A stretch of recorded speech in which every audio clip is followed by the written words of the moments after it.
Okay. Welcome students for this NMMS class. இந்த NMMS கிளாஸை இதை லாஸ்ட் கிளாஸ்ன்னு சொல்லியிருக்கோம். அப்படின்னா லாஸ்ட் கிளாஸ்னு அர்த்தம் இல்லை, கிளாஸ் மாதிரி எடுக்கிறது லாஸ்ட் கிளாஸ். பட் இதுக்கப்புறம் உங்களுக்கு ஏதாவது ஒரு டவுட் இருக்குது, சார் எனக்கு இந்த இதில் ஒரு டவுட் இருக்குது, ஒரு கிளாஸ் வைக்கிறீங்களான்னு கேட்டால் கண்டிப்பாக வைப்போம். அன்றைக்கி எல்லாரையும் கூப்பிட்டு வைப்போம், அந்த மாதிரி ஒரு வச்சுக்கலாம். ஆனால் ஷெட்யூல் நீங்கள் கேட்டால் அது மாதிரி பண்ணலாம். ஓகே, இந்த மாதிரி கேள்வி இப்போ நம்ம இன்றைக்கி என்ன பார்க்க போகிறோம்னா, நமக்கு ஒரு அறிவு இருக்குது, ஒரு 80 மார்க் வாங்குகிற அறிவு இருக்குது. அப்போ கண்டிப்பாக 80 மார்க் வாங்கணும். 85 வாங்காட்டி பரவாயில்ல, 80 கண்டிப்பாக வாங்கணும். 85 வாங்க ட்ரை பண்ணணும். அறிவு 80 தான் இருக்குது, ஆனால் 85 வாங்க ட்ரை பண்ணணும். ஒரு லக்கில் 85 வாங்கினாலும் வரும், அதுக்கு ட்ரை பண்ணணும். ஆனால் 80 கீழே வாங்கிடக்கூடாது அப்படிங்கிறது நம்ம எல்லோரும் தெளிவாக இருக்கணும். சரிங்களா? அது அது எப்படி, அது சம்டைம்ஸ் நமக்கு அப்படி ஆகும். எனக்கு இந்த பரீட்சையில் நான் 90 வாங்கணும், எனக்கு அந்தளவு நாலேஜ் இருக்குது, ஆனால் எனக்கு 82 தான் வந்திருக்குது, ஏன்னா நான் நிறைய தப்பு பண்ணிட்டேன். இந்த மாதிரி சொல்கிற நம்மலாம் பார்த்துருக்கோம், நான் பார்த்துருக்கேன், நீங்களும் பார்த்துருப்பீங்க, அதெல்லாம் இல்லைன்னு சொல்ல முடியாது. ஆனால் அதை தவிர்ப்பது எப்படி? இப்படி வாயில் பேசுகிற தவிர்க்கணும்னு சொல்கிறதெல்லாம் ஈஸியான, ஆக்சுவலாக ப்ராக்டிக்கலி கொஞ்சம் வித்தியாசம். ஓகே, இப்போ இந்த மாதிரி கேள்வி இல்லை, இது பேர் நம்பர் சீரீஸ் என்று பெயர். அதாவது தொடர், ஒரு தொடரில் அடுத்த நம்பர் வருது, என்ன வருதுன்னு பாருங்க. இது பண்ணும்போது என்னம்மா 101 சார். 1 மார்க்கா? 101 sir answer. இல்லை ஆன்சர்ல வேண்டாம், ஆன்சர்ல நம்ம இப்போ கேள்வியை நம்ம ஆன்சர் பண்ண போகிறதில்ல. இந்த மாதிரி பார்க்க 3 கேள்வி இருக்குது. 3 கேள்வி பார்த்த உடனே அவர் சொன்ன மாதிரி முதல்ல இது 101 போட்டார். 2வது கேள்வி பார்க்குறாரு, அது கொஞ்சம் உங்களுக்கு அந்த லாஜிக் இதில் என்ன வேணால் லாஜிக் வேணால் வரலாம், இப்படி தான் வரணும்னு அவசியம் இல்லை, எப்படி வேணால் வரலாம். அதனால் நீங்கள் அது கொஞ்சம் பார்க்குறீங்க, யோசனை பண்ணுறீங்க, கொஞ்சம் அது கரெக்டாக அந்த லாஜிக் உங்களுக்கு அகப்படலை. நம்ம கிளாஸ்லேயே பார்த்துருப்போம், நம்ம எல்லோரும் சேர்ந்து கூட என்னையும் சேர்த்து தான் சில லாஜிக்கெல்லாம் தெரியாமல் நம்ம ஸ்கிப் பண்ணி அடுத்த கேள்வி போகலான்னு நம்ம சொல்லியிருக்கோம். அது மாதிரி தான் நீங்கள் பண்ணணும்.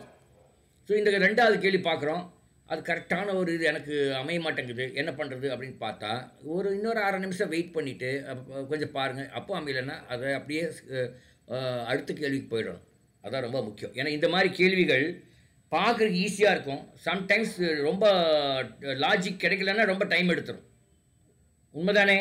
லாஜிக் நமக்கு டக்குன்னு வரலன்னா ரொம்ப டைம் எடுத்துரும். உண்மையா இல்லையா?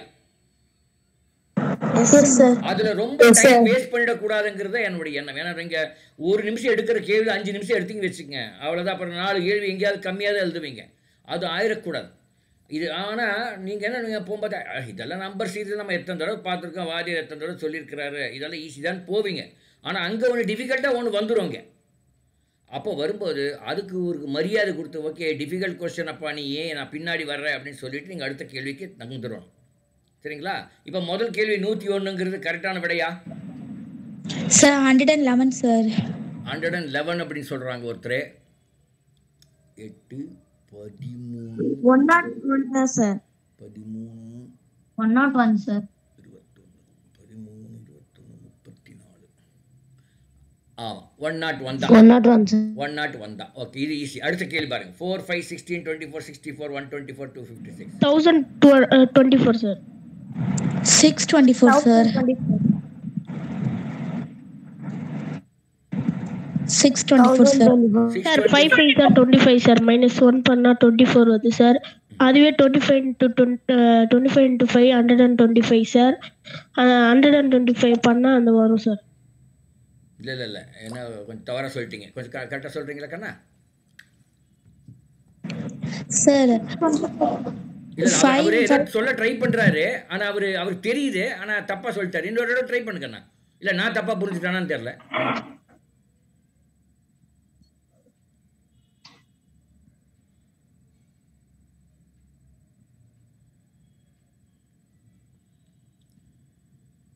சார் 25 into 5 வந்து 125 சார்.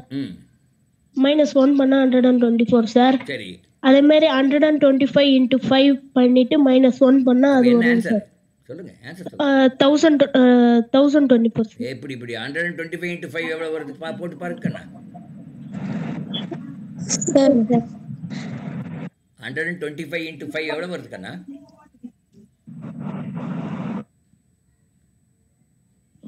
சார் ஃபர்ஸ்ட் 4 ஸ்கொயர் போட்டிருக்காங்க சார். இல்லை இரு அந்த அந்த அந்த அந்த தம்பி பண்ணிட்டோம் தம்பி அந்த இப்போ சொன்னா இல்லையா 125 into 5 எவ்வளோ?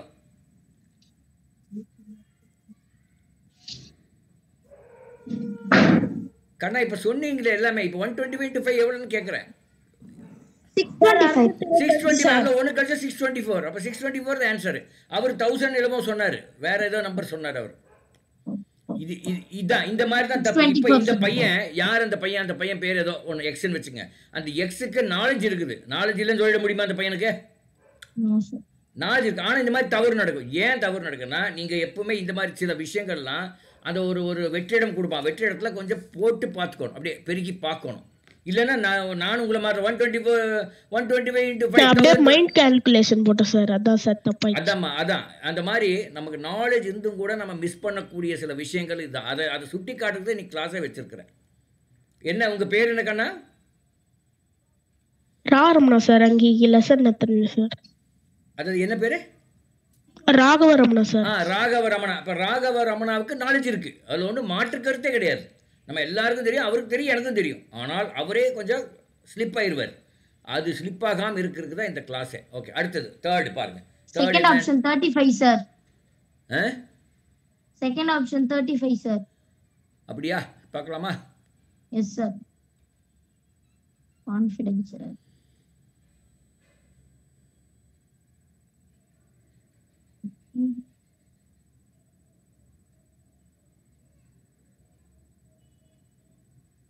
எப்படி சொல்றீங்க கண்ணா? 7 7 9 35. ஆமா 35 இது. அது அந்த லாஜிக் டக்குன்னு வந்துருச்சு. இந்த மூணுமே வந்துருச்சு. சம்டைம்ஸ் அந்த லாஜிக் ஒவ்வொரு இடத்துல வராமல் போயிருந்தா, ரொம்ப டைம் எடுக்கிற மாதிரி இருந்தால், ரொம்ப அதை போட்டு அதை ஒரு கை பார்க்குறேன்னு சொல்லி பார்க்காதீங்க. யூ கோ சம்பேர், அடுத்த கேள்விக்கு போயிடணும். ஆனால் இந்த கேஸில் இப்போ நம்ம ராகவ ரமணா பண்ண மாதிரி ஒரு சின்ன தவறுகள் யாருக்கு வேணால் வரலாம். அதை வந்து நீங்கள் கேர்ஃபுல்லாக இருக்கணும் கொஞ்சம். இதை நான் அதை காமிக்காக இதை எடுத்தேன். இது நமக்கு நம்பர் சீரிஸ் எத்தனை தடவை பண்ணியிருப்போம். இருந்தாலும் இன்றைக்கி எடுத்ததுக்கு காரணம் இந்த மாதிரி ஸ்லிப் ஆவதுக்கு வாய்ப்புகள் இருக்கிறது என்பதை காமிக்காக. அடுத்தது பாருங்கள், இது அதே மாதிரி தான், நம்ம அது பார்க்க வேண்டியதில்லை. அடுத்தது இது பாருங்கள், 5வது கேள்வி பாருங்கள். 5வது கேள்வி படிங்க பார்க்கலாம். AAKLBCMNDEO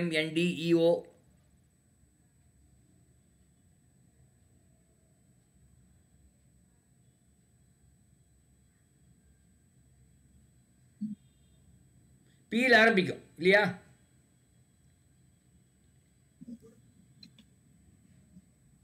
ஆமா சார். பீல் ஆரம்பிக்கிற ஆப்ஷன் ஒன்று தான் இருக்குது. அப்போ PFN போட்டுடலாம். நீங்கள் ரொம்பலாம் அழட்டிக்க வேண்டாம். அதாவது ஈஸி தான் சார். எதம்மா? ஈஸி தான் சார். இதில் நீங்கள் ரொம்ப குழப்ப வேண்டாம். அங்கே பாருங்க, அந்த பீல் ஆரம்பிக்கணுங்கிறது நீங்கள் பார்த்தா கொஞ்சம் நேரம் பார்த்தாவே தெரிஞ்சிருது. பீல் ஆரம்பிக்கிறது ஒரே ஆப்ஷன் தான். அப்போ நீங்கள் ரெண்டாவது ஆல்ஃபபெட் என்னன்னு நீங்கள் கண்டுபிடிக்க வேண்டாம். நேரம் டபால்னு ஒரு போட்டுருவோம். அப்போ ஆன்சர் கண்டுபிடிக்கும் போது நீங்கள் ஃபுல் ஆன்சர் கண்டுபிடிக்க வேண்டியதில்லை. அந்த ஆப்ஷனை பார்த்தீங்கன்னாவே கொஞ்சம் பாதி ஆன்சர் கண்டுபிடிக்கும் போது நீங்கள் ஃபுல் ஆன்சர் இதுதான் கண்டுபிடிச்சிடலாம். புரியுதுங்களா குழந்தைகளா? நான் என்ன சொல்ல வரேன்னு புரியுதா? புரியலையோ?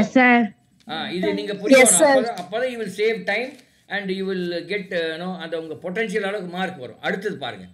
இப்போ இது 6வது கேள்வி என்ன பண்ணணும்னா, நீங்கள் கண்டிப்பாக பேப்பர் யூஸ் பண்ணி தான் போடணும். 6வது கேள்வியை பேப்பர் யூஸ் பண்ணி தான் போடணும். During a sunshine day at 6 p.m., two friends A and B were talking to each other face to face. B's shadow was exactly 6 p.m. அண்ணா சூரியன் எந்த பக்கம் இருக்கும்? வெஸ்ட்லையா, ஈஸ்ட்லையா, நார்த்லையா, சவுத்லையா? மேற்குல சார். மேற்குல சூரியன் இருக்கு. அப்போ நிழல் எந்த பக்கம் விழுகும்? ஈஸ்ட்ல விழுகும். இந்த படம் போட்டு இது தெரிஞ்சுட்டா இது கண்டிப்பாக போட்டுடலாம். இதில் தப்பே வராது. அது மாதிரி நீங்கள் ஒரு படம் ஒரு படம் என்ன ஒரு கோடு, நார்த் சவுத் ஒரு கோடு, ஈஸ்ட் வெஸ்ட் ஒரு கோடு போட்டாவே அதுதான் படம். அதை போட்டு நீங்கள் போட்டுடலாம் இல்லையா? நம்ம ஆக்சுவலாக ஆன்சர் என்ன answer? Exactly to his left. If his shadow was exactly to his left, then the direction he facing east. என்ன ஆன்சர்?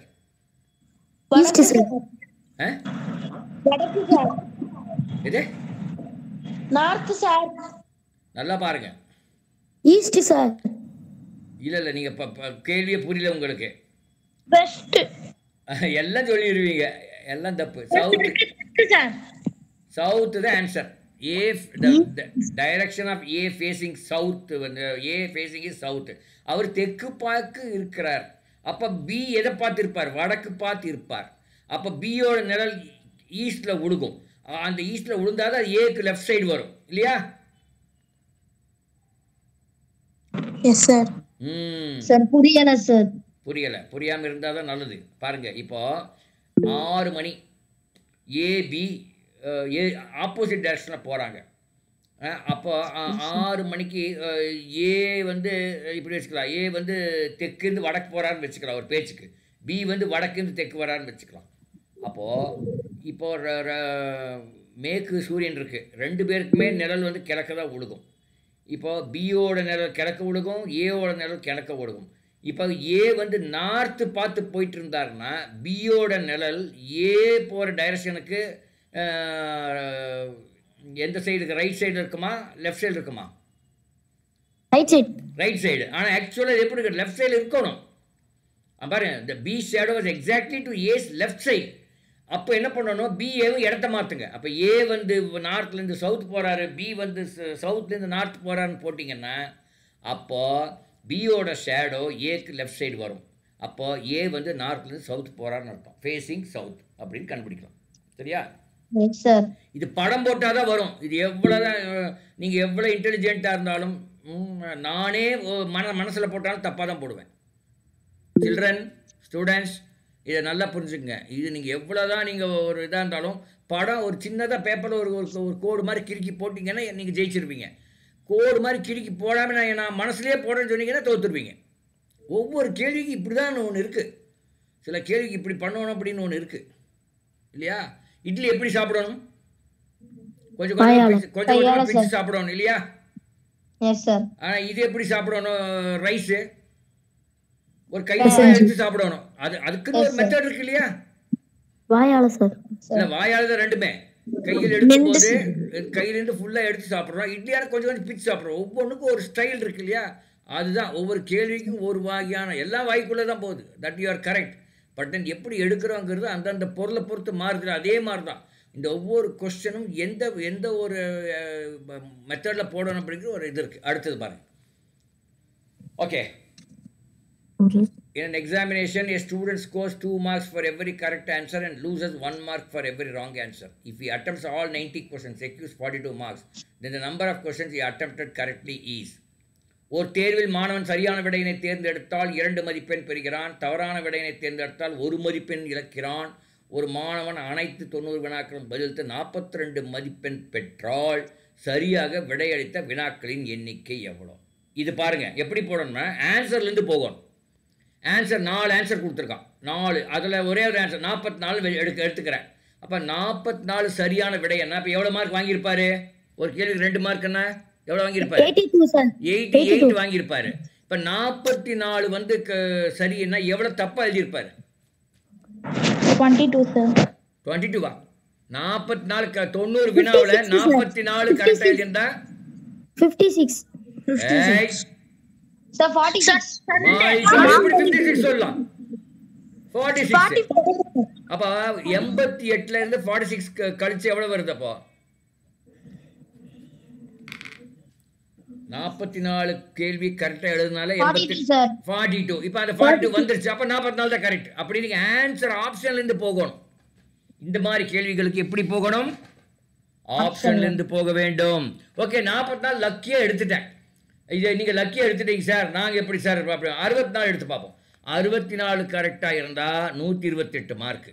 90ல் 64 கரெக்டாக இருந்தால் எத்தனை ராங்கு? 26 ராங்கு. 128 26 கழித்தால் 102. ஆனால் நமக்கு வேண்டியது 42. அப்போது கரெக்டான இது எண்ணிக்கை வந்து 64 விட குறைவாக இருக்க வேண்டும். குறைவில் 2 இருக்குது, 54 இருக்குது, 44 இருக்குது. பட் இங்கே ரொம்ப வித்தியாசம் படுத்துங்க. 102 அது 42. அதனால் நேரம் 44 போகலான்னு போய் போட்டிங்கன்னா கரெக்டாக வந்துடும். புரியுதா? புரியல?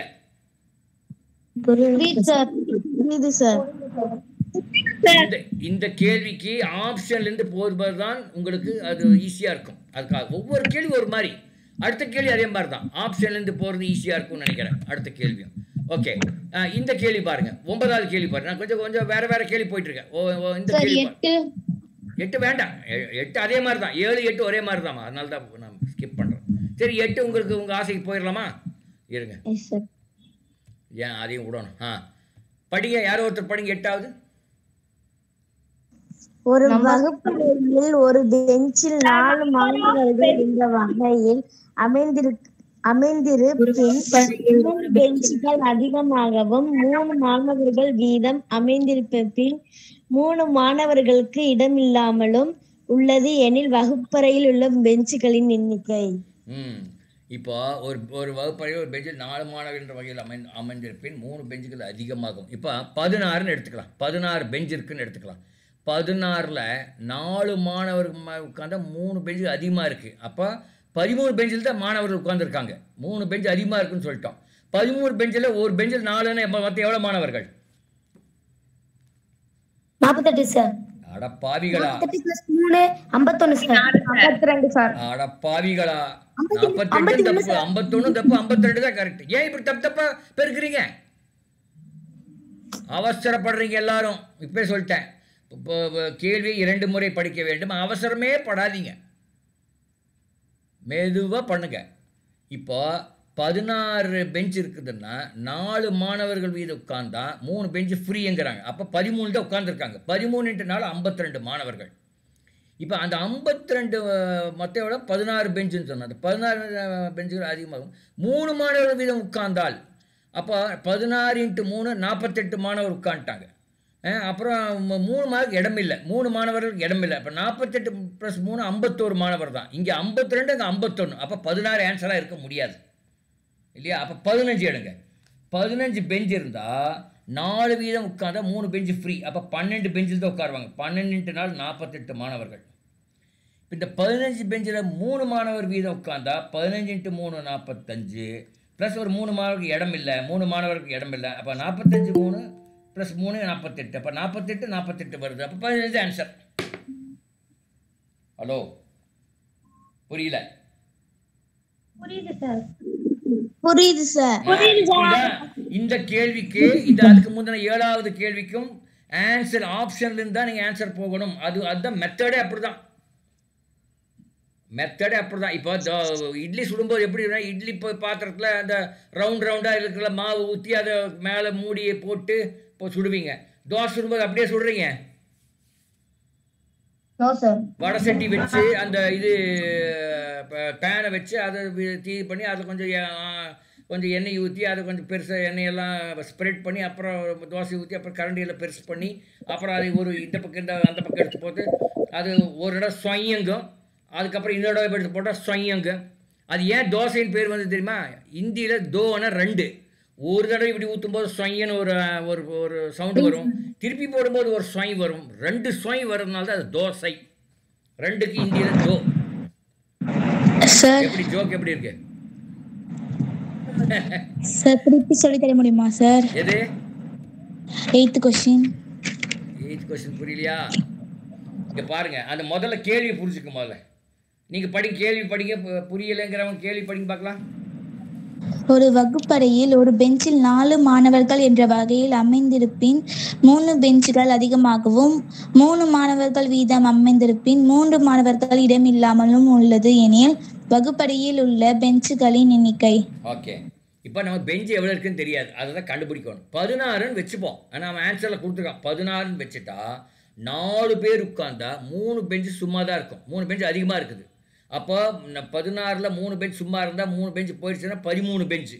13ல் 4 பேர் உட்காந்தா 52 பேர் இருக்காங்க அந்த கிளாஸில். ஓகேவா? Okay sir. அடுத்தது அப்போ 16ல் 3 பேராக உட்காந்தா 16 × 3 48. ஆனால் 3 பேருக்கு இடம் இல்லை. அதையும் கூட்டிங்க. 48 3 51 வருது. அதில் இதில் 52 51. அப்போ அது 16 சரியான விடையாக இருக்க முடியாது. 52 கேட்டால் வரணும் இல்லையா? ஆமாம். அதனால் அது அடுத்தது சரி. இது பக்கமாக தான் ஆன்சர் பக்கத்தில் வந்துட்டோம். ஆனால் எதுன்னு தெரில. ஆக்சுவலாக லிசன், நான் உங்கள் நிலமையில் இருந்தால் 16 ஆன்சர் இல்லை, நான் 15 ட்ரையே பண்ண மாட்டேன். 15 ஆன்சர்னு போட்டு போயிடுவேன். ஹலோ ஏன் தெரியுமா 15? ஏன்னா க்ளோஸாக வந்துட்டோம். 52 51. அப்போ அதுக்கு 16க்கு பக்கம் உள்ள நம்பர் தான் ஆன்சரு. ஆனால் மற்றதெல்லாம் 44 48 ரொம்ப தூரமாக இருக்குது. அப்போ 16க்கு பக்கம் உள்ள ஆன்சர் எது? 15 தான் இருக்குது. அப்போ அதுதான் ஆன்சர்னு சொல்லி போட்டு போயிடுவேன். நான் இன்னொரு தடவை ட்ரையே பண்ண மாட்டேன். ஹலோ புரியுதுங்களா? இந்த மாதிரி கூட நாங்கள் பண்ணிக்கலாம். அதனால தான் அந்த ஆன்சர் வந்து போகணும். இது வந்து கொஞ்சம் எக்ஸ்பீரியன்ஸ் ஆகணும். அதுதான் அதை நான் சொல்லாமல் இருக்கேன். பட் இந்த மாதிரி கூட நீங்கள் பண்ணலாம். அது ஒன்று இல்லைன்னா அடுத்தது எதாக இருக்க முடியும் அப்படின்னு நீங்கள் அதில் வந்து கண்டுபிடிக்கலாம். ஓகே, அடுத்தது பாருங்கள். 9வது கேள்வி பாருங்கள். 9வது ஈஸி. அந்த நம்பர் அந்த சிம்பிள் எல்லாம் மாற்றி ஒரு பேப்பரில் எழுதணும். மனசுலேயே போடக்கூடாது. 12 மைனஸ்க்கு பதிலாக இன்ட்டு 8 ப்ளஸ்ஸுக்கு ப்ளஸ் மீன்ஸ் இங்கே ப்ளஸ் மீன்ஸ் டிவைடட் பை ப்ளஸ்ஸுக்கு பதிலாக டிவைடட் பை 16. அப்புறம் டிவைடட் பைக்கு பதிலாக -4. அப்புறம் இன்ட்டுக்கு பதிலாக ப்ளஸ்ஸு 7. அப்போ எனக்கு என்ன 12 × 8 டிவைட் பை 16 -4 + 7ன்னு புது ஈக்குவேஷன் வந்துருச்சு. அப்போ இதில் போர்டு மாஸ் அப்படின்னு ஒன்று படிச்சிருப்பீங்க இல்லையா? அது டிவிஷன், மல்டிப்ளிகேஷன், அடிஷன், செப்பரேட். முதல்ல டிவிஷன் 8/16 அதெல்லாம் நீ டிவைட் பண்ணணும். அது 1/2. அப்போ 12 × 1/2 6 வந்துடுது. 6 - 4 + 7 2 9 ஆன்சர் வருதா? சார் எப்படி சார்? எப்படி சாரா? முதல்ல அந்த இதெல்லாம் மாத்துங்க. அந்த சிம்பிள் எல்லாம் மாத்துங்க. சிம்பிள்ல மாத்தின பிறகு என்ன படிங்க பார்க்கலாம். மாத்திட்டேன் சார். சொல்லுங்க, படிங்க. கரெக்டா மாத்திக்கீங்கன்னு பாருங்க. 8 divided by 16 - 4 + 7. ஆமா, இப்போ அந்த முதல்ல டிவிஷன் தான் பண்ணணும். 8/6 16 போடுங்க. முதல்ல டிவிஷன் தான் பண்ணணும். 8/16 எவ்வளவு? 1/2 தானே? 1/2 சார். அதுக்கப்புறம் அடுத்தது மல்டிப்ளிகேஷன் பண்ணணும். 12 × 1/2 6. அப்போ 6 - 4 + 7. அப்புறம் போர்டு மாஸில் டி போர்டு எம் ஆச்சு. அப்புறம் அடிஷன் எவ்வளோ? அடிஷன் 6 + 7 சாரி ஆமாம் 13. ஆமாம் 13 - 4 9. 6 சார். -6 9 சார். 9 தான். 13 - 4 9 தானே? Yes sir. ஸோ இது மாதிரி இது முதல்ல என்ன பண்ணணும்? நீங்கள் என்ன பண்ணுவீங்கன்னா மனசில் போட ட்ரை பண்ணுவீங்க. மனசில் போட்டு ட்ரை பண்ணீங்கன்னு நீங்கள் தோத்துட்டீங்கன்னு அர்த்தம். அங்கேயே தோற்றுட்டீங்க. நீங்கள் பேப்பரில் கொஞ்சம் எழுதணும். சிலது எழுதணும், சிலது எழுத வேண்டாம். ஒவ்வொரு கேள்வி ஒரு மாதிரி क्वेश्चन பேப்பர்ல போட்டு பார்க்கலாமா சார்? பார்க்கலாம். क्वेश्चन பேப்பர் நீங்க என்ன அப்படி குரங்கு மாதிரி அது கடிச்சு சாப்பிடலாம், தெரியுமா? அது பின்னாடியே இடம் கொடுத்துருப்பாங்க சார். அது பின்னாடி இடம் கொடுப்பா. சைட்லயும் எழுதலாம், அங்கேயும் எழுதலாம், இங்கே எழுதலாம். क्वेश्चन பேப்பர் மேலே கீழே பின்னாடி எல்லாம் எழுதலாம். ஃபர்ஸ்ட் பேஜ்னு போட்டு கொடுத்துருப்பாங்க சார். கரெக்டுமா, அந்த ஃபர்ஸ்ட் பேஜ்ல எழுதலாம். அதுக்காகவே ஒரு பேஜ் கொடுத்துருப்பான். அது இடம் பத்தலைன்னா நீங்க क्वेश्चन பேப்பர் கூட எழுதலாம். ஹலோ, அந்த ஆன்சர் ஷீட், அந்த OMR ஷீட் மட்டும்தான் நீங்க எதுவுமே எழுதக்கூடாது. புரியுதா? Yes sir. Okay sir. அடுத்து 11th கேள்வி பாருங்க. இது பாரு, இது அதே மாதிரி தான். இது நீங்க ஒரு பேப்பர்ல 5 பாய்ஸ் இல்ல தமிழ்ல படிக்க ABCD என்ற ஐவர் ஒரு வாட்டர் பானையில் கலந்து கொள்கிறார்கள். டி என்பவர் ஈக்கு முன்னதாக சென்று, அப்ப டி வந்து முன்னாடி போயிருக்காரு. அப்ப டி மேலேயும் கீழே ஈ போட்டுக்கலாம். டி என்பவர் ஈக்கு முன்னதாக சென்று சிக்கு பின்னதாக செல்கிறார். அப்போ CDEன்னு வந்திருக்கும் இல்லையா? Yes sir. அடுத்தது பி என்பவர் ஏக்கு முன்னதாக சென்று ஈக்கு பின்னதாக செல்கிறார். ஈக்கு பின்னதாக யார் செல்றாங்க? பி என்பவர். ஆனால் ஏக்கு முன்னதாக, அப்போ EBA வரும். இப்படி என்ன கேள்வி ஏ, அவ்வளோதான். இது மாதிரி எழுந்தாதான் அது இது மனசுலேயே போட்டிங்கன்னா தப்பு பண்ணிடுவீங்க. சிலதெல்லாம் மனசில் போடணும், சிலதெல்லாம் எழுதணும். அதை நீங்கள் அப்பப்போ நீங்கள் கரெக்டாக பார்த்துக்கணும். அடுத்தது இந்த ஆல்பபெட் சீரீஸில் ஏலிருந்து Z வரை எழுத்துக்களில் வலப்பக்கம் முடிவிலிருந்து 17வது எழுத்துக்கு இடப்பக்கமாக அமைந்த 7வது எழுத்து என்ன? வடப்பக்கத்திலிருந்து 17வது எழுத்து என்னன்னு சொல்லுங்க.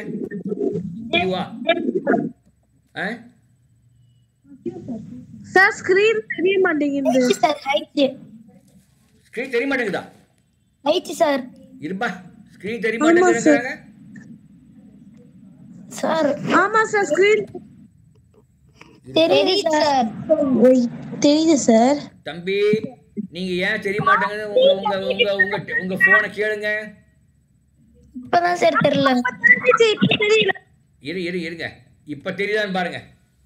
இல்ல சார். தெரியும். இப்ப தெரியும் சார். அவ்வளவுதான். தெரியுது சார். அப்போ 7 Z வரை எழுத்துக்கள் வலப்பக்க முடிவிலிருந்து வலப்பக்க முடிவான Z இருந்து சாரி வலப்பக்க முடிவான Z இருந்து 17வது இடம் இது. 17வது இடத்துக்கு இடப்பக்கமாக அமைந்த அப்போ 17 அப்புறம் அதுல இருந்து இடப்பக்கமா அமைந்த 7வது. அப்ப 17 + 7 24வது இது என்ன? C sir. C answer. அப்படி நீங்க போடலாம். அதை வந்து கேள்வியை புரிஞ்சுக்கணும். 2 முறை படிச்சு கேள்வியை புரிஞ்சுக்கணும். கேள்வி தப்பா புரிஞ்சிடக்கூடாது. இப்ப நானே இது படிக்கும்போது வலப்பக்கமாக இருக்கிறத இடப்பக்கம்னு நான் புரிஞ்சுட்டேன் முதல்ல. அப்புறம் திடீர்னு சுதாரிச்சு ஐயோ இது வலப்பக்கம் கொடுத்துருக்காங்களேன்னு. அது மாதிரி நீங்களும் தப்பு பண்றதுக்கு வாய்ப்புகள் இருக்கிறது. அதனால தான் கேள்வியை 1 முறைக்கு பதிலாக 2 முறை படிக்க வேண்டும். அமைதியாக தியான நிலையில படிக்கணும். என்ன மாதிரி படிக்கணும்? என்னமா மறுபடியும் சொல்ல முடியுமா சார்? இதுல என்ன சொல்றதுக்கு இருக்குன்னு எனக்கு புரியல. இந்த மாதிரி 7 இருந்து Z வரையுள்ள எழுத்துக்களில் வலப்பக்க முடிவில் இருந்தா Z இருந்து 17வது எழுத்து எவ்வளவு சொல்லுங்க பார்க்கலாம். நீங்க எழுதி கூட பார்த்து நீங்க அப்படியே கவுண்ட் பண்ணலாம். ABCD ஃபுல்லா எழுதி அதுல 17வது என்னன்னு கண்டுபிடிக்கலாம். அப்படியும் பண்ணலாம். மனசுல போடாதீங்க சொல்லிட்டு இப்பவே மனசுல போட்டீங்கன்னா தோத்துட்டீங்க. மனசுல போட்டீங்கன்னா தோத்துட்டீங்க அங்கே. ஜே அப்புறம் அதுல இருந்து இடப்பக்கமாக 7வது. அப்ப ஏ பார்த்து வரணும். இடப்பக்கமா ஏ பார்த்து வரணும். சி வருதா? Yes sir. அது மாதிரி நீங்க மனசுல போட்டீங்கன்னா கண்டிப்பா நீங்க தோத்துருவீங்க. இப்பவே சொல்லிட்டேன். அது பேப்பர்ல ABCDFGHJK 2 முறை எழுதிக்கிங்க. அப்புறம் 17வது கண்டுபிடிச்சு அப்புறம் 7வது கண்டுபிடிச்சு போடுங்க. தப்பு கிடையாது. அதுதான் பெஸ்ட் மெத்தடு. ஓகே.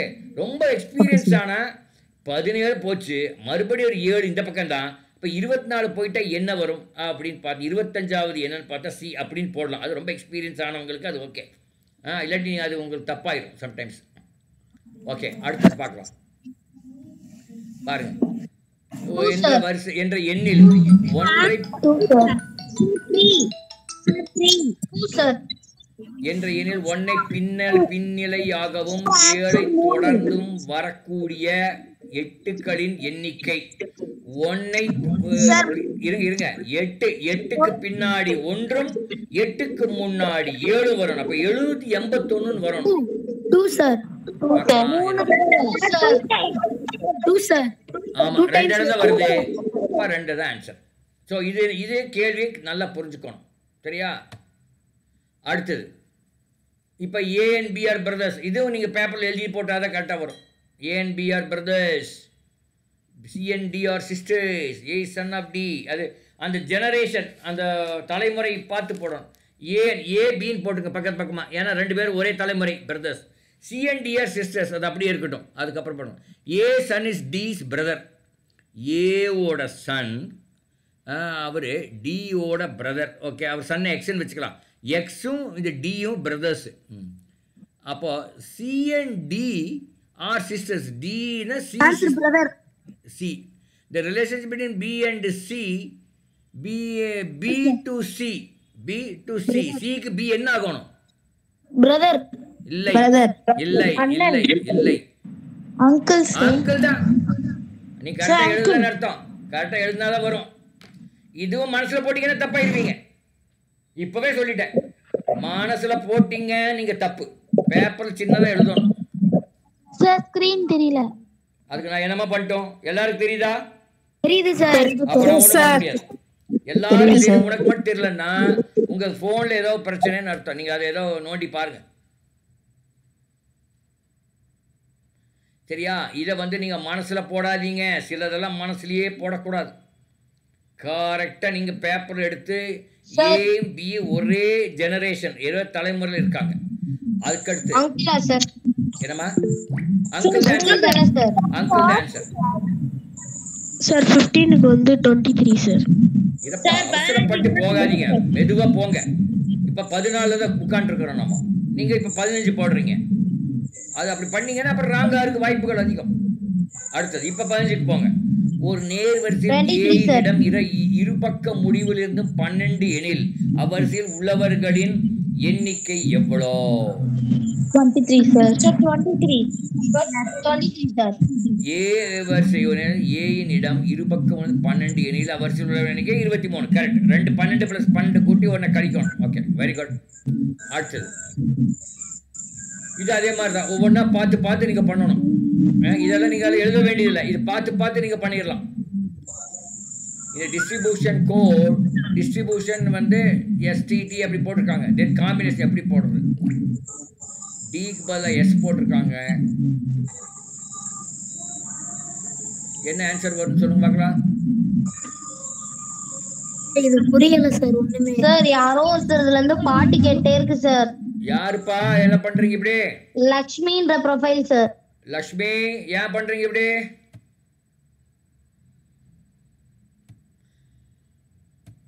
நீங்க மைக்கை ஆன் பண்ணாதீங்கம்மா குழந்தைகளா. நீங்க பேசும்போது மட்டும் ஆன் பண்ணுங்க, அப்புறம் ஆஃப் பண்ணிடுங்க. ஏன்னா உங்க வீட்டில் இருக்கிற பாட்டு வரும், உங்க வீட்டில் இருக்கிற நாய்க்கு சத்தம் கேட்கும், பூனை சத்தம் கேட்கும். இதெல்லாம் தேவையா?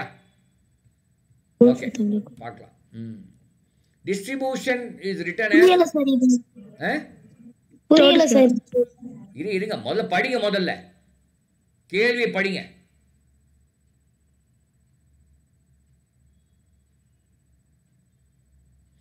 டிஸ்ட்ரிபியூஷன்ல இருந்து எஸ்டிடின்னு எழுதியிருக்காங்க. டிஸ்ட்ரிபியூஷன்ல எஸ் வந்து 3வது இடத்துல வருது, அது முதல் இடத்துல வந்துடுது. அப்போ காம்பினேஷன்ல எம் வந்து 3வது இடத்துல வருது, எம் வந்து முதல் இடத்துல வரணும். வந்துருச்சு, 4லுமே அது இருக்குது. சரியா? இருப்பா. அடுத்தது டி. டி வந்து 4வது இடத்துல இருக்கிறது 2வது இடத்துக்கு வருது. இப்போ 4வது இடத்துல இருக்கிற பி 2வது இடத்துக்கு வந்துருச்சு, அது வந்துருச்சு. அடுத்தது இன்னொரு டி, அது எத்தனாவது இடத்துக்கு? 3 4 5 6 7 8 9வது இடத்துல இருக்கிற டி வருது. இங்கே 9வது இடத்துல என்ன இருக்குது? 3 6 7 8 ஐ வந்துருக்குது. அப்போ ஐ வரணும். அப்போ எம்பிஐ. அப்போ 2வது ஆப்ஷன் அவுட். 2வது ஆப்ஷன் அவுட். அடுத்தது ஏஎம்பி. அடுத்தது பி வந்துருக்குது. அதாவது 3 6 7வது வந்து 5வதுக்கு வந்துருக்குது. அப்படி தானே? ஆமாம், 7. சரி, 3 தான் பார்த்தோமா? சரி 3 தான் பார்த்துருக்கோம். சரி, 3 தான் பார்த்துக்கோம். அடுத்தது ஐ இங்கே 2வதுல இருக்கிறது வந்து 4வதாக வந்திருக்குது. இங்கே 2வது இருக்கிறது ஓ 4வதாக வந்துருச்சு. ஆமாம், அது எல்லாத்துலேயும் வந்திருக்குது. அடுத்தது அப்படி ஒவ்வொன்றா பார்த்து நீங்கள் போடணும். இப்போது இதை பார்த்தா எல்லாத்துலேயும் ஒரே மாதிரி இருக்குது, ஆனால் ஒரே ஒரு இதில் மட்டும் மாறி இருக்குது. எந்த இது மாறி இருக்குது சொல்லுங்க பார்க்கலாம். சார் 4000. ஆன்சர் எனக்கு தேவையில்லை. எனக்கு வேண்டியது எந்த இது? 4வது தான். ஒரு பாருங்க, 4வதுல வந்து மற்றதை விட எப்படி இருக்குன்னா கடைசியிலேருந்து 4வது எஸ் வந்து இருக்குது, மற்ற எதுவுமே அதில் எந்த வந்திருக்கு. அப்போ அது மட்டும் அங்கே பாருங்கள், கடைசியிலேருந்து 4வது ஓ வந்திருக்கு. அந்த ஓ வந்து எங்கே வந்திருக்காங்க? அங்கே கடைசி லாஸ்ட் பட் 1 தான். டிஸ்ட்ரிபியூஷனில் லாஸ்ட் பட் 1 வந்து ஓ, அது 4வது வந்திருக்கு, கடைசியில் 4வது வந்திருக்கு. இங்கே லாஸ்ட் பட் 1 வந்து என்னு, அது 4வதாக வரணும். 4வதாக வரணும்னா அப்போ என்எஸ்ஐஎன் வருது. அப்போ 4வது ஆன்சர் இருக்காதே. 4வது ஆன்சர் இருக்காது. 3 1 3 ஆன்சர் ஏதோ ஒன்று வரும்.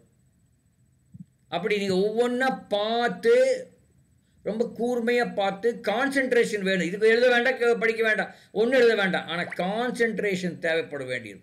இது கான்சென்ட்ரேஷன் இருந்தால் தான் கரெக்டாக போடுவீங்க, இல்லைன்னா தப்பாயிடும்.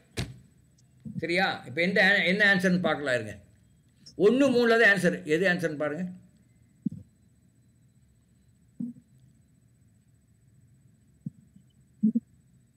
1 3 ஆன்சர்னா 3 5வது வந்து பி.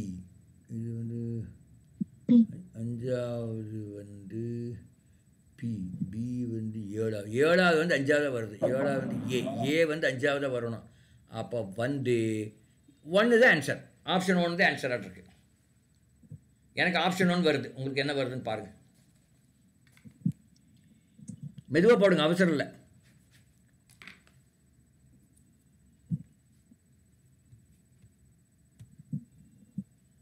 இருங்க, ஒரு ஃபோன் பேசிட்டு வந்துடுறேன், நீங்கள் போட்டுட்ருங்க, அது வரலாம்.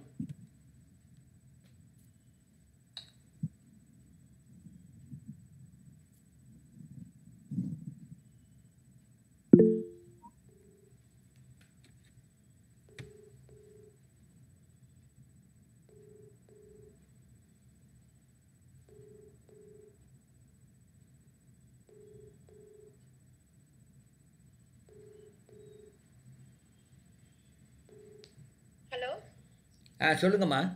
அண்ணா இது அக்காவுக்கு பணம் அனுப்பிட்டேனா? அனுப்பிச்சிட்டிங்களா? சரி சரி ஓகே. அண்ணா நீங்க வந்துட்டு அமௌண்ட் வாங்கி தரேன்னு சொன்னீங்கல்ல, அதான் அது வந்து எங்க வீட்டுக்காரர் ரெடி பண்ணிட்டாரு. ஓ வெரி அம்மா குட். வந்துட்டு ஆமா பரவாயில்ல, அம்மா நல்லது வந்துட்டு நல்லது. அந்த 20 மட்டும் உங்களுக்கு தரணும் இல்லைனா, ஆமாம் அதுக்கு ஒரு 3 மாசம் மட்டும் டைம் கொடுங்க, அதுக்குள்ள நாங்க கொடுத்துருவோம். சரி சரி ஓகே ஓகே நல்ல விஷயம் நல்ல விஷயம். Okay okay okay okay okay thank you. ஓகேண்ணா.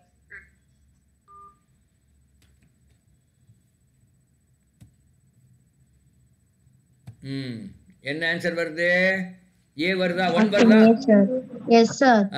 இப்போ பாருங்க, இது எப்பேற்பட்ட நீங்க கெட்டிக்காரா இருந்தாலும் உங்களை ஏமாத்திரும். உண்மையா இல்லையா? Yes sir. அப்ப இங்க என்ன வேண்டும்? இங்க உங்க அறிவு மட்டும் பத்தாது, உங்களுக்கு கான்சென்ட்ரேஷன் வேண்டும். கான்சென்ட்ரேஷன் வேணும். இல்லைன்னா இதுல நீங்க தப்பா இருக்க வாய்ப்பு இருக்கு. அப்புறம் நீங்க மண்டை காஞ்சிருவீங்க. அதனால you have to be very very careful. Okay, அடுத்தது அந்த 17 கேள்வி நான் வேணும்னே அதை ஸ்கிப் பண்ணுறேன். 17 18 ஸ்கிப் பண்ணுறேன், அப்புறம் வரலாம். Second option sir. Second option sir 17. பரவாயில்ல, அதுக்கு இல்லை. இந்த 19 வர்றேன். சும்மா ஒரு 19வது கேள்வி எப்படி போடணுங்கிறது யாராவது ஒரு சொல்லிக் கொடுங்க. எனக்கே தெரியாது, நீங்கள் தான் சொல்லிக் கொடுக்கணும். ஒரு பகடை 4 முறை உருட்டப்பட்ட பின் அதன் வெவ்வேறு நிலைகள் கீழ் குறிப்பிட்டுள்ளவாறு பதியப்பட்டுள்ளது. இதில் 4க்கு எதிராக அமைந்துள்ள எண் எது? சார் நான் சொல்லட்டுமா சார்? சொல்லுப்பா. சார் 4 டைஸ் கொடுத்துருக்காங்க சார். அதுல ஏதாவது 2 எடுத்துட்டா போதும் சார். அதுல 1 சேமா இருக்கிற மாதிரி, 2த்துலயும் காமனா 1 இருக்கிற மாதிரி. சோ நான் செகண்ட் டைஸும் தேர்ட் டைஸும் எடுத்துக்கிட்டோம்னா சார், இப்ப இதுலயும் 5 காமனா இருக்கு. 5 அந்த 5ல இருந்து கிளாக் வைஸா நம்ம ரொட்டேட் பண்ணோம்னா ஃபர்ஸ்ட் செகண்ட் டைஸ்ல 5 4 2 கிடைக்கும் சார். அதுக்கு கீழே தேர்ட் டைஸ்ல 5 3 1 கிடைக்கும் சார். இப்ப இதுல எந்த நம்பர் இல்லையோ அதுதான் அந்த சேமா இருக்கிற நம்பரோட ஆப்போசிட். அப்ப 5ஓட ஆப்போசிட் 6. ஆனா நம்ம கேட்டிருக்க கேள்வி 4ஓட ஆப்போசிட். சோ இங்க 4க்கு கீழே எதிரா இருக்கிறது 3. So answer 3 sir. ஓ இப்படியா? எதுக்கு கீழே நேரா என்ன இருக்குதோ அதான் ஆன்சரா? புரியுதா எல்லாருக்கும்? அவர் என்ன சொல்றாருன்னா, 2 டைஸ் எடுத்துக்கங்க, அதுல ஒரே ஒரு நம்பர் காமனா இருக்கணும். இதுல 2வது 3வது எடுத்துட்டாரு. 2வதுல வந்து 5 4 2 இருக்குது. 3வதுல வந்து 5 3 1 இருக்கு. அப்படி அவர் எழுதிட்டார். 5 4 2 5 3 1 அப்படி எழுதும் பொழுது அந்த 4க்கு எதிரான 4க்கு கீழே என்ன வருதுன்னு எழுதியிருக்கிறாரு? 3ன்னு எழுதியிருக்காரு. அப்போ 3 தான் ஆன்சர் அப்படின்னு சொல்றாரு. கரெக்டா? நம்ம தேர்ட் டைஸ் ஃபோர்த் டைஸ் எடுத்தாலும் அதே தான் சார் வரும் ஆன்சர். இருங்க, தேர்ட் ஃபோர்த் எடுத்து சொல்லுங்க, எனக்கு சொல்லி கொடுங்க. தேர்ட் ஃபோர்த் எடுத்து தேர்ட் ஃபோர்த் எடுத்தோம்னாலும் இப்போ அதே மாதிரி இப்ப தேர்ட்லயும் பாருங்க ஃபோர்த்லயும் பாருங்க 3 காமனா இருக்கு. சோ 3ல இருந்து கிளாக் வைஸ் டைரக்ஷன். இப்ப தேர்ட் டைஸ்ல பாப்போம். 3 1 5. இப்ப ஃபோர்த் டைஸ்ல 3 2 6 3 2 6. இப்ப அதுல இப்ப அதே மாதிரி போன வாட்டி என்ன சொல்லிருந்தோம்? 5க்கு ஆப்போசிட்ல 6 தான் வரும். இப்ப அது வந்துருச்சு.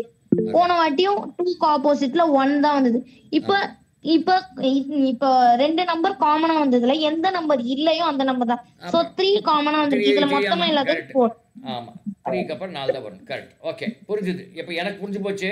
உங்களுக்கு புரியாதவங்க நீங்க போய் வீட்டில் போய் மறுபடியும் இந்த கேள்வியெல்லாம் பாருங்க. மறுபடியும் புரியலன்னா இன்னொரு முறை நம்ம கிளாஸ் எடுக்கும்போது சொல்லலாம். ஐ திங்க் இது ஈஸி. அவர் என்ன சொல்கிறாருன்னா, 2 டைஸ் எடுத்துக்கங்க, அதில் அந்த காமனாக வர்ற நம்பர் எடுத்துக்கங்க, அதுலேருந்து கீழே கிளாக் வைஸில் நம்பரை எழுதுங்க. ஃபார் எக்ஸாம்பிள் இப்போ 5 2வது 3வது எடுத்துட்டா 5 4 2 5 தான் காமன். அப்போ கிளாக் வைஸ் இருந்தால் 4 2 வருது. அதில் 5 தான் காமன் தேர்டில். அப்போ அது கிளாக் வைஸ் வந்து 3 1. அப்போ 4க்கு நேராக கீழே என்ன எழுதியிருக்கோம்? 3 எழுதியிருக்கோம். அதுதான் ஆன்சரு. 4க்கு நேராக 3 தான் வரும் அப்படிங்கிறார் சார். ஆனா ஒரு முக்கியமான ரூல் என்னன்னா, அந்த 2 டைஸ்லயும் காமனா 2 நம்பர் இருக்க கூடாது. ஃபார் எக்ஸாம்பிள் 2 நம்பர் காமனா இருக்கிறத நீங்க எடுக்க கூடாதுன்றார் அவர். ஃபர்ஸ்ட் டைஸ்லயும் தேர்ட் டைஸ்லயும் பாருங்க சார், அதுல 3யும் இருக்கு, 2த்துலயும் 3யும் காமனா இருக்கு, 1ம் காமனா இருக்கு. கரெக்ட் அப்பா. யார் சொன்னது இது? Gokul sir. Gokul, very good, ரொம்ப தேங்க்ஸ். நானே இப்பதான் கத்துட்டேன் இது. எனக்கு முதல்ல தெரிஞ்சாலும் எனக்கு ஞாபகமே வரமாட்டேன். போன கூட எனக்கு ஞாபகம் வரல, இப்போ வந்துருச்சு. Okay, very good, thanks Gokul. அது நீங்கள் போய் வீட்டில் 1-2 கேள்வி பாருங்கள், முடியலன்னா மறுபடியும் இன்னொரு கிளாஸில் அது நம்ம பார்ப்போம். அடுத்தது இந்த மிரர் இமேஜ் எப்படி அப்படிங்க, அப்படியே இது எப்படி இப்படி திருப்பி போட்டிங்கன்னா எந்த மாதிரி வருதுன்னு பார்க்கணும்.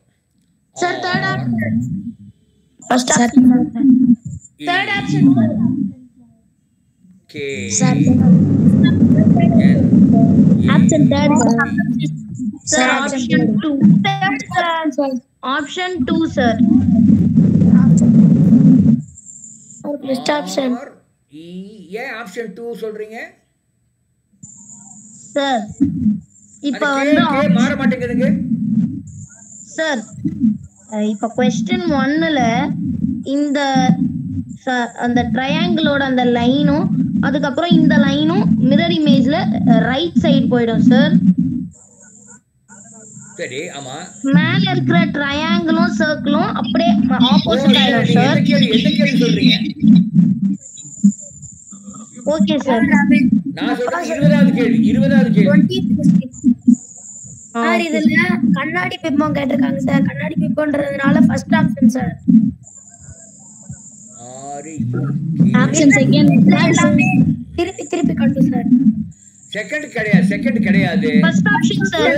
கிடையாது. First sir. ஆமா, ஃபர்ஸ்ட் ஆப்ஷன் தான். ஆமா, 3 கிடையாது. கரெக்ட், ஃபர்ஸ்ட் ஆப்ஷன் தான். எப்படின்னா பாருங்க, அப்படியே இது அப்படி திருப்பி போட்டீங்கன்னா, கண்ணாடி திருப்பி போட்டீங்கன்னா ஆர் இப்படி சைடில் மாற்றி வரணும், இ மாற்றி வரணும், கே மாற்றி வரணும், என் மாற்றி வரணும், ஏ மாற்றி வந்தால் ஒரே மாதிரி தான் இருக்கும், பி மாற்றி வரணும். இப்போ 1 வந்து ஏ வந்து உல்டாவை வந்து வராது, உல்டா வராது. சைடில் தான் இது மாறும், மேலும் கீழும் மாறாது. கரெக்ட் தானே? மேலும் கீழும் மாறும் பண்ணால் அது வாட்டர் இமேஜில் தான் மேலும் கீழும் மாறும். இப்போ 21வது கேள்வி என்ன answer? First option sir. Fourth option sir. Second option தான் sir correct. First option sir. Fourth option தான் கரெக்ட் மாதிரி இருக்குது sir. Fourth option sir first option தானே சார்? எப்படி கரெக்ட் சார். Fourth answer. மறுபடியும் சொல்றேன் குழந்தைகளா, நீங்க எவ்வளவு நாலேஜபிளா இருந்தாலும் கான்சென்ட்ரேஷன் இருந்தாதான் இது ஜெயிக்க முடியும்.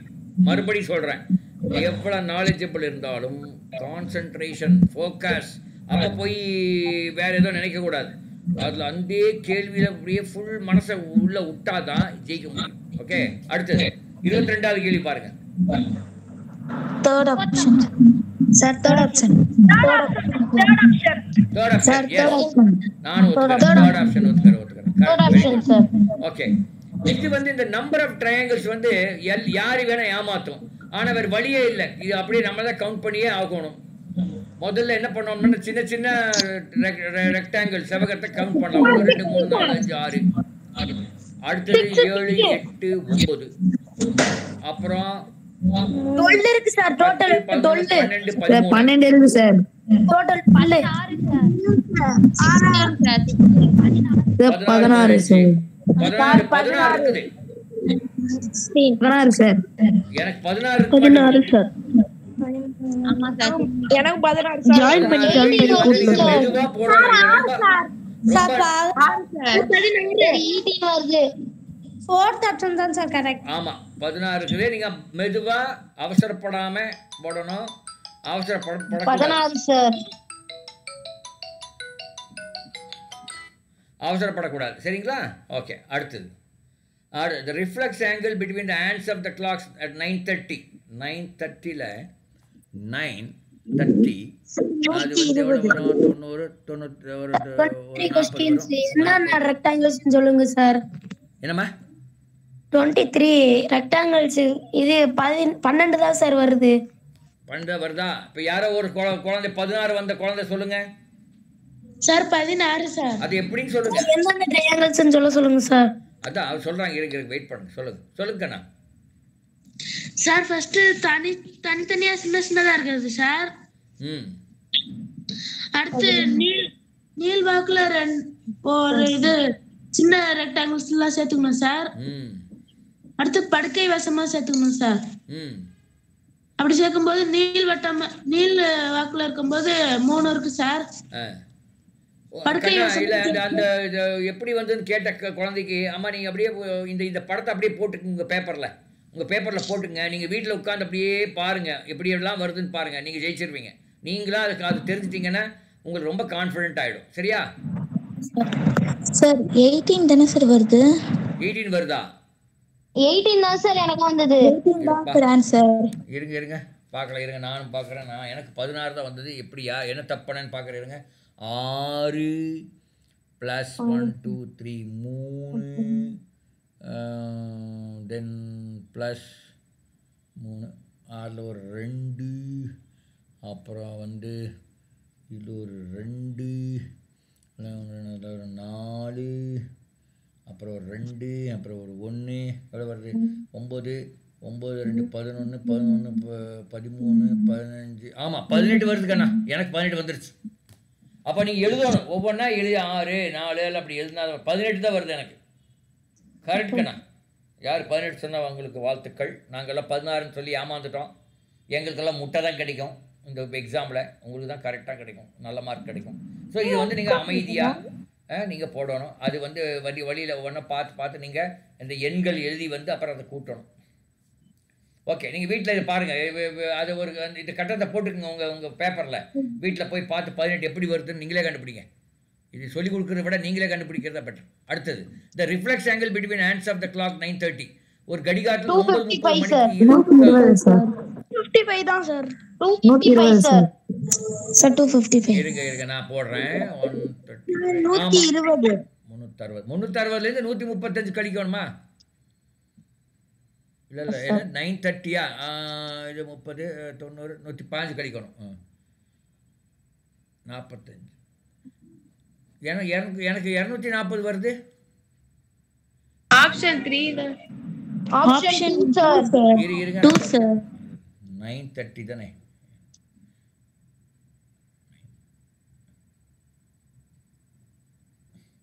இது வந்து 90 + 15 105. ஆமாம் 105 கழிச்சு எவ்வளோ வருது? 105 360ல் 265 வருது சார். 255 வருது. 255 வருது. 255 இருந்தால் சரியான விடை. ஏன்னா நீங்கள் வந்து 9:30ங்கிறது அதில் உள் ஆங்கிள் பார்த்தீங்கன்னா 90 + 15 105. அப்போ 360ல் 105 போயிட்டா 255. உள் ஆங்கிள் வந்து 105 தான். ஏன்னா 9 நேராக அந்த முள் 9க்கு நேராக இருந்து இது 6க்கு நேராக இருந்தால் 190. பட் இது வந்து 9:30ங்கும் போது 9 தாண்டி 10க்கு 9க்கு நடுவால் இருக்கும். அப்போ அந்த 30ல் பாதி 15. 90 + 15 105. 105ல் 360 கழிச்சால் 255. அதுதான் ஆன்சர். புரியுதா? Yes sir. You have to be very careful. அடுத்தது கடைசி ஒரு கேள்வி 25வது. Arrange the words in a meaningful sequence, then choose the most appropriate sequence. இது ஏதோ சீக்வன்ஸ் நீங்கள் பண்ணணும். வேர்ட்ஸ்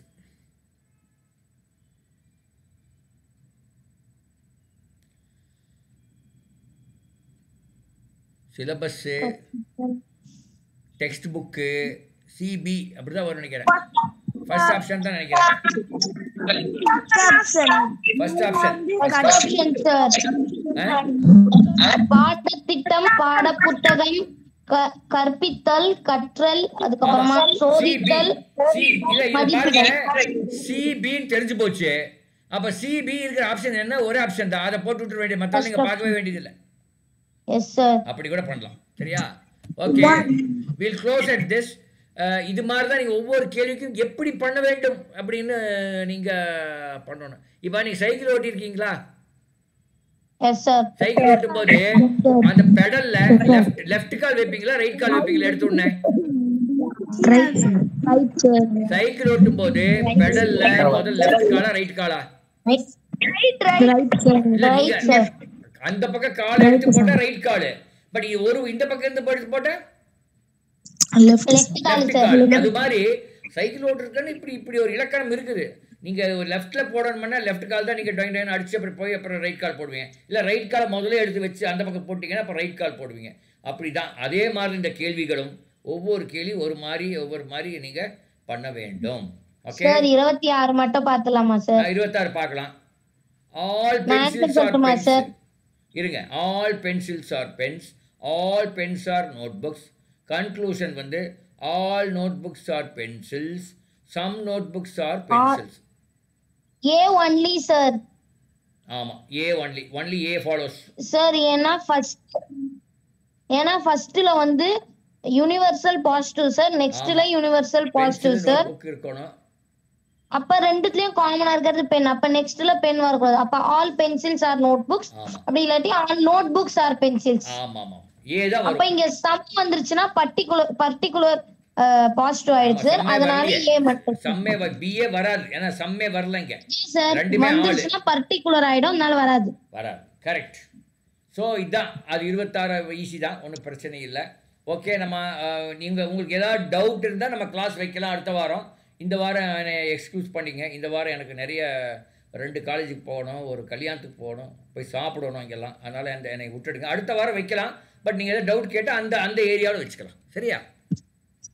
புதன்கிழமை கிளாஸ் இருக்குன்னு சொன்னீங்க சார். அதான் புதன்கிழமை அடுத்த புதன்கிழமை வச்சுக்கலாம். பட் நீங்கள் என்ன டவுட், என்ன ஏரியா எடுக்கணும் நீங்கள் தான் சொல்லணும். நீங்கள் எனக்கு வாட்ஸ்அப்பில் போடுங்க.